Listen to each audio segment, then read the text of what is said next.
Assalamualaikum warahmatullahi wabarakatuh.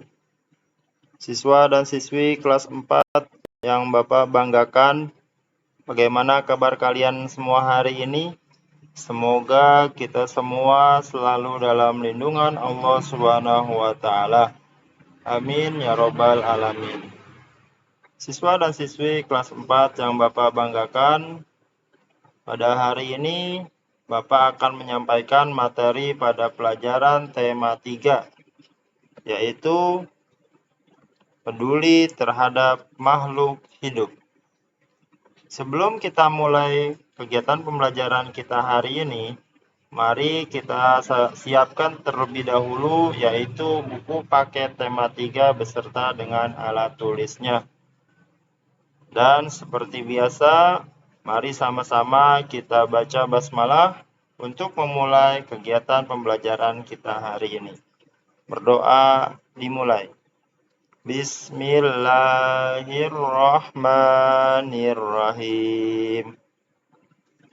Baiklah, anak-anakku sekalian, kita mulai pada pembelajaran kita hari ini. Adapun peta konsep yang akan kita bahas pada tema 3 ini yaitu pertama adalah subtema 1, hewan dan tumbuhan di lingkungan rumahku. Subtema 2, keragaman makhluk hidup di lingkunganku. Subtema 3, yaitu ayo cintai lingkungan. Dan pada kesempatan kali ini, Bapak akan menyampaikan materi pada subtema 1, yaitu hewan dan tumbuhan di lingkungan rumahku pada pembelajaran 1, 2, dan 3.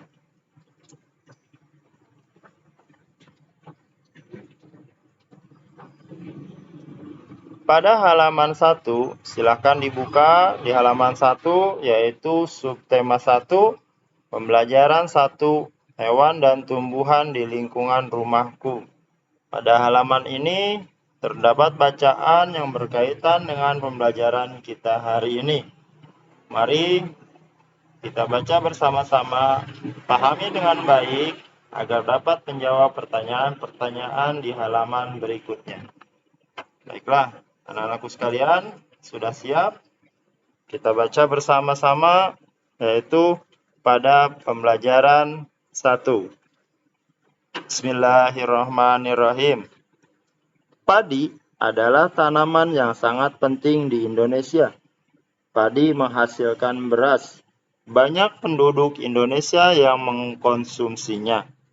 Padi dapat tumbuh di daerah panas dengan curah hujan tinggi. Daerah utama penghasil padi adalah Jawa Barat, Jawa Timur, Jawa Tengah, Sulawesi Selatan, dan Sumatera Utara. Karawang, Jawa Barat, dikenal sebagai lumbung padi nasional. Pertumbuhan padi dibagi menjadi 3 tahap besar. Pertama-tama, benih atau biji padi dimasukkan ke dalam karung goni dan direndam 1 malam di dalam air mengalir supaya perkecambahan benih terjadi bersamaan. Selanjutnya, benih-benih ini ditanam di lahan sementara. Bibit yang telah siap dipindah tanamkan ke sawah, biji atau benih tadi akan tumbuh berkecambah hingga muncul ke permukaan.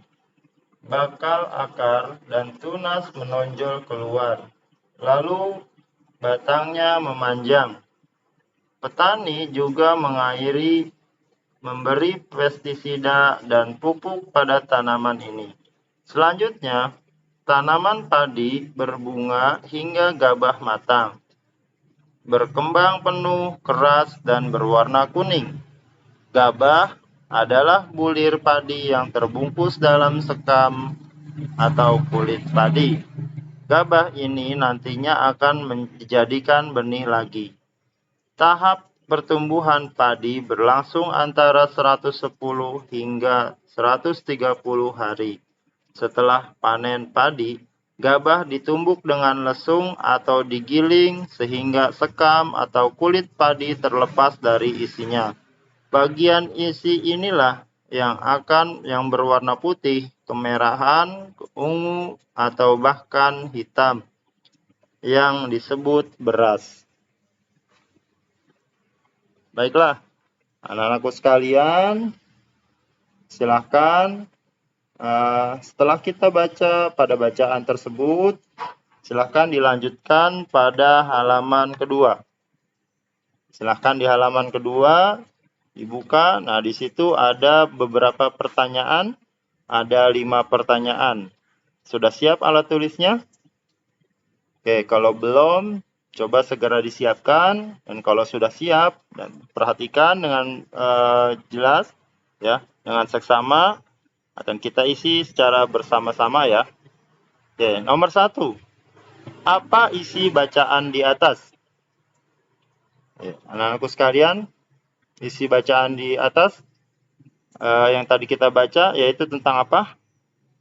Jawabannya adalah isi bacaan di atas adalah tahapan pertumbuhan padi. Nah, itu jawabannya ya.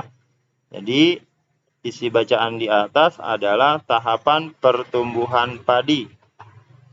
Oke, nomor 2. Padi sangat penting. Nomor 2, mengapa tanaman tersebut penting bagi masyarakat Indonesia? Oke, ada yang bisa jawab mengapa tanaman tersebut penting bagi masyarakat Indonesia? Jawabannya adalah padi sangat penting bagi masyarakat Indonesia karena menghasilkan beras atau nasi yang menjadi makanan pokok orang Indonesia. Oke, Bapak ulangi. Padi sangat penting bagi masyarakat Indonesia karena menghasilkan beras atau nasi yang menjadi makanan pokok orang Indonesia. Nah, itu adalah jawabannya ya. Jawaban nomor 2. Oke, nomor 3, pertanyaannya adalah di mana tanaman tersebut dapat tumbuh? Ada yang bisa jawab? Ya, jawabannya adalah padi dapat tumbuh di daerah panas dengan curah hujan tinggi. Bapak ulangi jawabannya. Untuk nomor 3, padi dapat tumbuh di daerah panas dengan curah hujan tinggi. Oke, sudah? Kita lanjut ke nomor 4. Pertanyaannya adalah, berapa lama proses tanaman tersebut tumbuh? Jawabannya, tahap pertumbuhan padi berlangsung antara 110 hari hingga 130 hari. Bapak ulangi, tahap pertumbuhan padi berlangsung antara 110 hari hingga 130 hari. Itu jawaban nomor 4. Lanjut, di jawaban nomor 5, pertanyaannya adalah, apa yang dimaksud dengan gabah? Ada yang bisa jawab? Oke, jawabannya adalah, gabah adalah bulir padi yang terbungkus dalam sekam atau kulit padi. Iya, oke. Anak-anakku sekalian, sudah jelas untuk di halaman 2. Nah, oke, kalau sudah, kita perhatikan. Di subtema 1 ini, sebagian besar masyarakat Indonesia mengonsumsi nasi sebagai makanan pokok. Apakah kalian tahu bahwa nasi berasal dari beras dan beras berasal dari padi? Nah, itu menjelaskan tentang bacaan yang tadi sudah kita baca dan pertanyaan yang sudah kita jawab. Oke. Nah, aku sekalian, kita lanjut pada halaman 3. Silahkan dibuka di halaman 3. Nah, di halaman 3 ini ada atau terdapat sebuah diagram ya yang menjelaskan tentang bagaimana tumbuhan padi ini dapat tumbuh. Nah, di gambar pertama, silahkan diisi ya. Nah, ini gambaran seperti ini, jadi gambarnya nggak usah ditulis, nggak usah dibentuk, langsung isinya aja di bawahnya. Pertama-tama direndam 1 malam di dalam air, kemudian ditanam di lahan sementara. Oke, lanjut di sebelahnya ya. Biji akan tumbuh, bakal akar dan tunas menonjol keluar, lalu batangnya memanjang. Sudah? Nah, sudah ditulis. Nah, selanjutnya yang di bawah, tanaman padi berbunga hingga gabah matang, berkembang penuh, keras, dan berwarna kuning. Nah, ini adalah gambar atau diagram mengenai tahapan-tahapan bagaimana tumbuhan padi dapat tumbuh. Oke, sudah dicatat. Oke, kalau tidak terburu, nanti dapat kalian saksikan setelah video ini ya. Oke. Nah, berikut ini adalah cara untuk mempertahankan padi tetap dapat dinikmati oleh masyarakat Indonesia. Nah, jadi cara-cara untuk mempertahankan padi tetap dapat dinikmati masyarakat Indonesia. Yang pertama adalah menjaga bibit agar dapat ditanam kembali. 2. Menjaga lahan pertanian. 3. Menjaga kebersihan lingkungan sekitar. 4. Saluran air dijaga agar tetap mengalir. 5.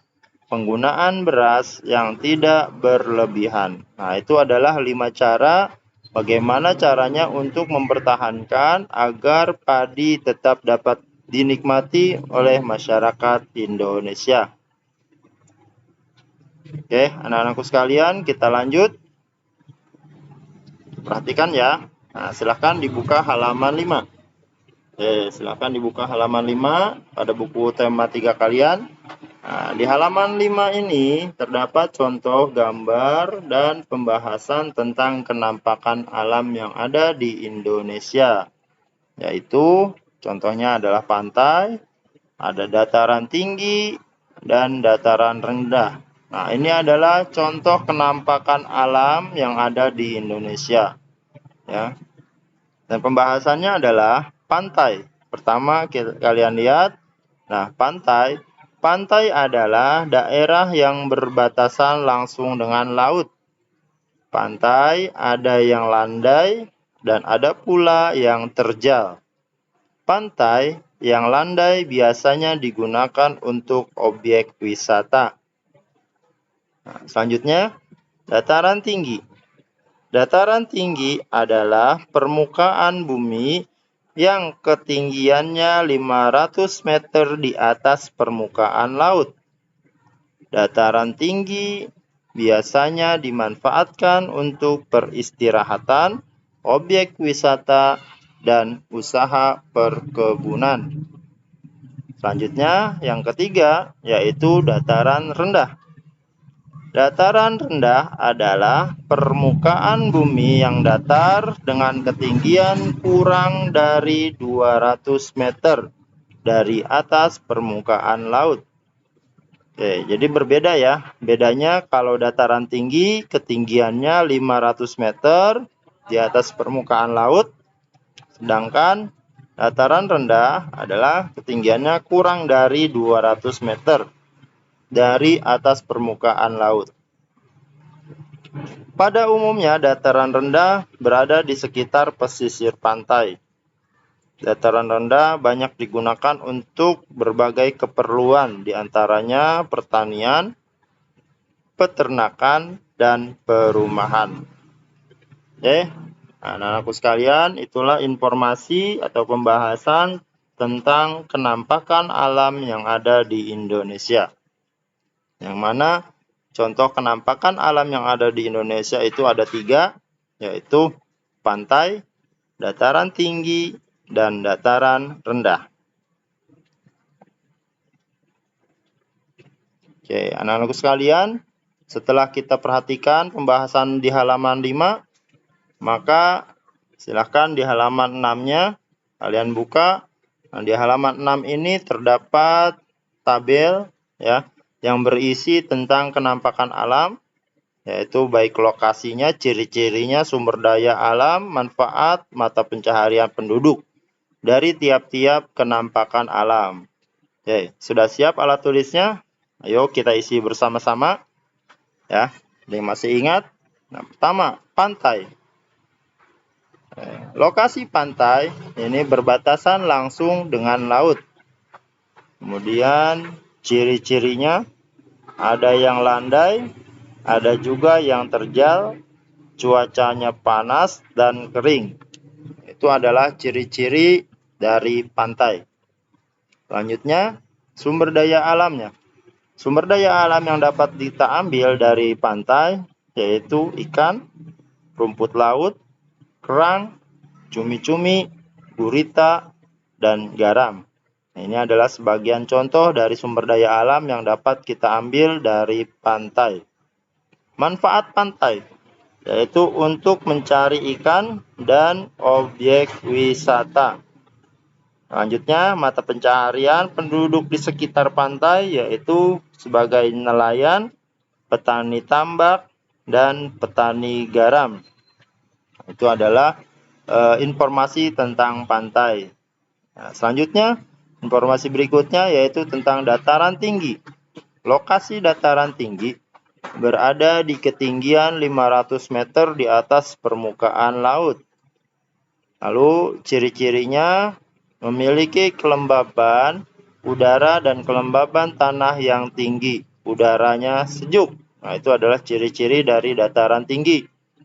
Selanjutnya, sumber daya alam yang dapat kita ambil dari dataran tinggi yaitu kopi, teh, sayuran, hingga kentang. Nah, itu adalah contoh dari sumber daya alam yang dapat kita ambil dari dataran tinggi. Manfaat dari dataran tinggi yaitu sebagai tempat beristirahatan, objek wisata, dan perkebunan. Selanjutnya yang terakhir, mata pencaharian penduduk di daerah dataran tinggi yaitu sebagai petani dan pekebun. Oke, informasi yang ketiga yaitu tentang dataran rendah. Lokasi dataran rendah berada di ketinggian kurang dari 200 meter dari atas permukaan laut. Ciri-cirinya berada di sekitar pesisir pantai dan cuacanya hangat. Selanjutnya, sumber daya alam yang dapat kita ambil dari dataran rendah yaitu hewan ternak, sayuran, dan buah-buahan. Lalu, manfaat dari dataran rendah yaitu sebagai pertanian, perkebunan, peternakan, dan industri. Dan yang terakhir yaitu mata pencaharian penduduk di sekitar dataran rendah yaitu sebagai petani, peternak, dan pekebun. Oke, anak-anakku sekalian, itulah informasi yang dapat kita ambil atau dapat kita isi pada tabel tentang penampakan alam yang ada di Indonesia. Sudah diisi?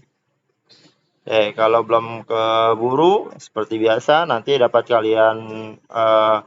kalian salin atau kalian lihat setelah video ini. Oke, lanjut. Oke, kita masuk ke halaman 7. Nah, di halaman 7 ini ada pembelajaran kedua. Ya, pembelajaran 2 ini kita bahas tanaman mempunyai banyak manfaat untuk manusia. Selain untuk makanan, tanaman juga menghasilkan oksigen. Kita berhak menikmati manfaat dari tanaman. Namun, kita juga wajib untuk bijak menggunakannya. Salah satu cara bijak dalam menikmati manfaat dari tanaman adalah dengan tidak membuang-buang makanan. Bijak memanfaatkan tumbuhan berarti kita menghematnya. Tidak membuang-buangnya, tidak mengambil secara berlebih, dan tidak merusaknya. Ketika kita tidak memanfaatkan tumbuhan dengan baik, berarti kita sudah mengambil hak orang lain untuk menikmati lingkungan yang nyaman. Mengambil makanan secukupnya adalah hal yang bijak yang bisa kita lakukan untuk menghemat makanan. Kalian semua berkewajiban menghemat makanan, ya.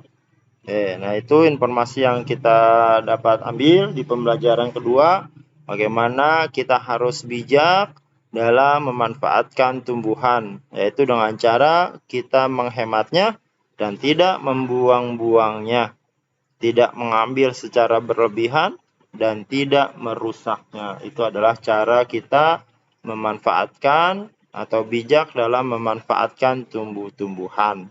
Kenapa? Karena tanaman atau tumbuhan mempunyai banyak sekali manfaat buat kita semua, ya. Selain untuk makanan, tanaman juga menghasilkan oksigen yang membuat udara di sekitarnya menjadi lebih segar. Kita lanjut pada halaman ke-17. Silahkan dibuka di halaman 17 pada pembelajaran ketiga. Lingkungan yang hijau berpengaruh terhadap kesehatan manusia. Hal ini salah satunya karena manusia menghirup oksigen yang dihasilkan oleh tumbuhan.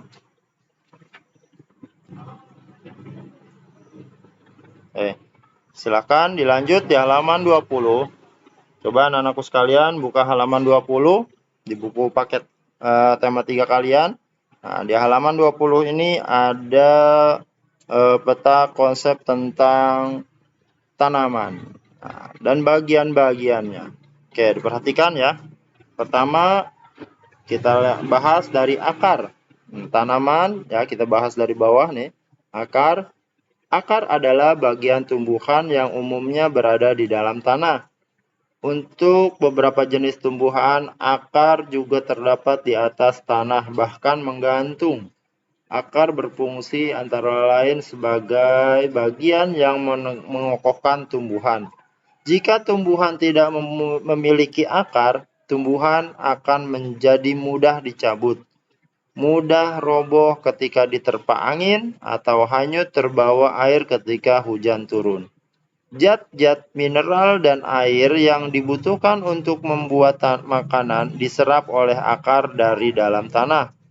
Namun pada beberapa tumbuhan tertentu, akar tidak hanya berfungsi menyerap air dan mineral, tetapi juga berfungsi sebagai penyimpanan cadangan makanan. Misalnya pada beberapa tumbuhan umbi-umbian. Nah, itu informasi tentang akar, ya. Oke, perhatikan lagi. Lanjut kita lihat yaitu tentang bunga. Bunga merupakan bagian tumbuhan yang berfungsi sebagai alat perkembangbiakan tumbuhan biji. Lanjutnya daun. Bagian tumbuhan yang berfungsi sebagai tempat berlangsungnya fotosintesis adalah daun. Daun banyak mengandung zat warna hijau yang disebut klorofil. Daun terdiri atas tangkai daun dan helai daun.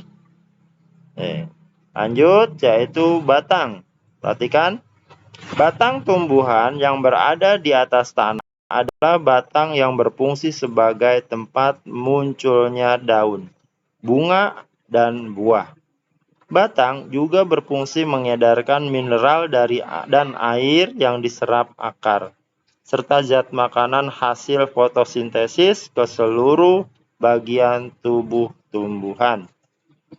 Selanjutnya, buah. Buah merupakan bagian tumbuhan yang berfungsi melindungi biji serta cadangan makanan buat biji berkecambah. Contohnya buah mangga dan buah apel. Buah terdiri atas daging buah dan biji. Bagian yang kita makan biasanya daging buahnya. Dan informasi terakhir dari tumbuhan yaitu biji. Biji merupakan hasil dari pembuahan yang terjadi akibat penyerbukan antara serbuk sari dan sel telur pada putik. Jika biji ditanam akan tumbuh menjadi tumbuhan baru. Biji memiliki keping. Biji ada yang berkeping 1 dan ada yang berkeping 2. Biji berkeping 1 disebut monokotil dan biji berkeping 2 disebut dikotil. Itulah informasi tentang tumbuh-tumbuhan mulai dari akar, bunga, daun, batang, buah, dan biji. Tahukah kalian bahwa beberapa dari bagian tumbuhan yang tersebut berfungsi untuk membuat tumbuhan tersebut tetap lestari dan seimbang di alam? Contoh bagian tumbuhan tersebut adalah biji. Biji merupakan cikal bakal bagi sebagian tumbuhan untuk terus bertahan sehingga terjaga kelestariannya. Setiap tumbuhan memiliki bagian-bagian yang bermanfaat bagi makhluk hidup lain. Di antara tumbuhan tersebut ada yang memiliki bunga. Bunga membuat lingkungan rumah menjadi indah dan sejuk dipandang mata. Beberapa jenis bunga menghasilkan wangi sehingga membuat harum udara di lingkungan rumah. Oke. Nah, itulah informasi atau materi yang dapat Bapak sampaikan tentang tumbuhan, ya, bagian-bagian dari tumbuhan. Selanjutnya, silakan dibuka di halaman 21 dan 22. Nah, ada 3 pertanyaan, ya, ada 3 pertanyaan yang akan kita jawab bersama-sama. Seperti biasa, coba disiapkan alat tulisnya dan disimak, diperhatikan dengan seksama. Ini adalah jawaban yang untuk menjawab pertanyaan-pertanyaan di halaman 21 dan 22. Nomor 1. Apa kewajibanmu terhadap tumbuhan yang ada di sekitar? Ayo. Ada yang bisa jawab? Ada yang tahu apa kewajiban kita terhadap tumbuhan? Jawabannya adalah kita wajib merawatnya dengan cara memberi pupuk dan menyirami setiap hari.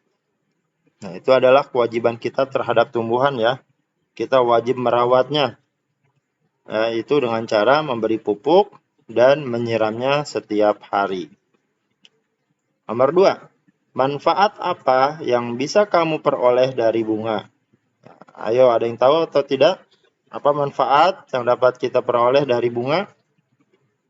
Yaitu, manfaatnya adalah bunga menjadikan lingkungan lebih indah dan mengharumkan udara di sekitar bunga-bunga tersebut. Itu adalah manfaat yang diberikan bunga terhadap kita. Selanjutnya, apabila tumbuhan berbunga wangi, apa yang sebaiknya kamu lakukan?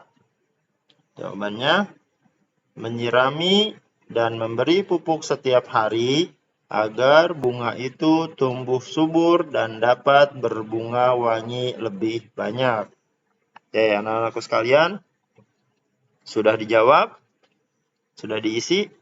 Oke, kalau sudah, lanjutnya, yang terakhir adalah Bapak akan memberikan tugas kepada kalian semua. Nah, tugasnya adalah silahkan dibuka di halaman 15 dan 16. Yuk, coba kalian buka di halaman 15 dan 16. Nah, sudah dibuka. Nah, tugasnya adalah membuat kolase dari tumbuhan yang ada di sekitar kalian. Oke, bahan-bahannya bebas, ya. Di sini ada daun-daun, batang, tumbuhan, dan lem. Alatnya gunting. Langkah-langkahnya, yang pertama siapkan bahan. Nah, bahan-bahan tersebut kalian siapkan. Boleh daun-daunan, batang tumbuhan, dan lem, atau juga bisa kalian buat dari kertas origami juga boleh, ya. Jadi tidak harus dengan daun-daunan atau batang tumbuhan, tapi juga bisa kalian buat dengan bahan dari kertas origami juga boleh. Langkah-langkahnya, pertama siapkan bahan, lalu buatlah sketsa gambar kupu-kupu pada buku gambar kalian.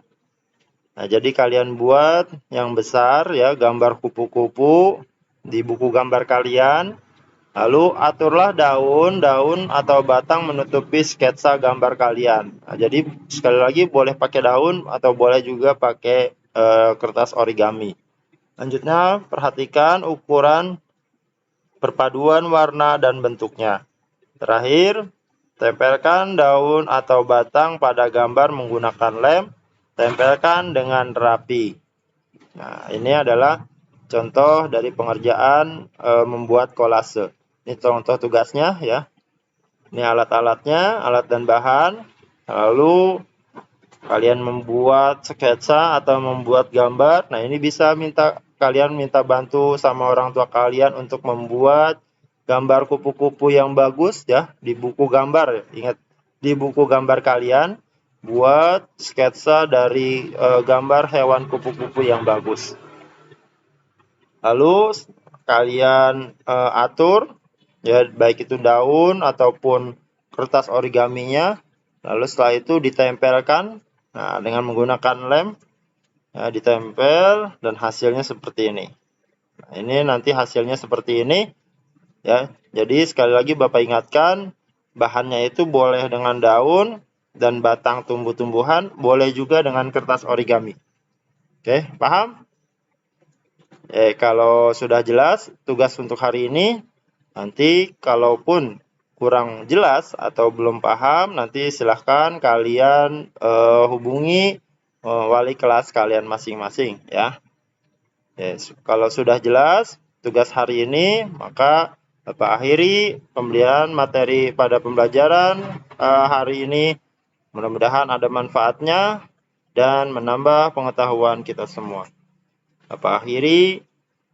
Wassalamualaikum warahmatullahi wabarakatuh.